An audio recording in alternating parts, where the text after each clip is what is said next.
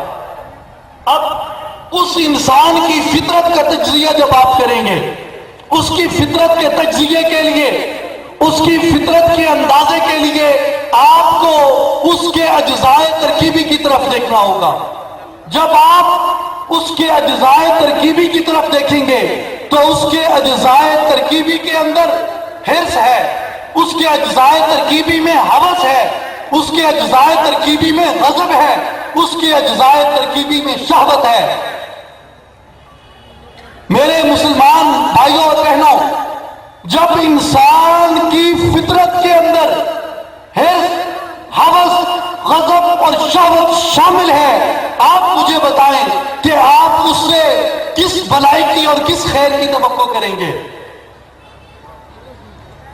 اور پھر میں ایک اور آپ کو بتا دوں کہ دنیا کے جتنے گناہ ہیں، دنیا کے جتنے بھی گناہ ہیں، دنیا کے جتنے بھی گناہ ہیں، وہ تمام کے تمام گناہ ان چار گناہوں سے جنم لیتے ہیں۔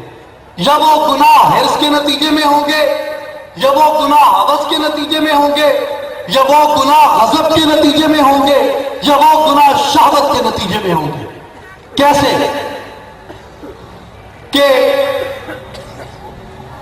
جنسی افعال بد، تمام جنسی بد کرداریاں، تمام جنسی گناہ، مثلا زنا کاری، بری نظر، بری سوچ، برا خیال، آبرو ریزی، عصمت دری، عزت کی پامالی، منشیات کا استعمال، شراب نوشی، یہ سب کا سب یہ شہوت کے نتیجے میں ہے، یہ شہوت سے جنم لیتا ہے۔ قتل، غصہ،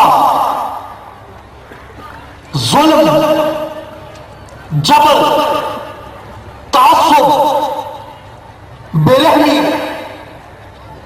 پتھر دلی، سنگ دلی، یہ سب کا سب یہ غضب کے نتیجے میں جنم لیتا ہے۔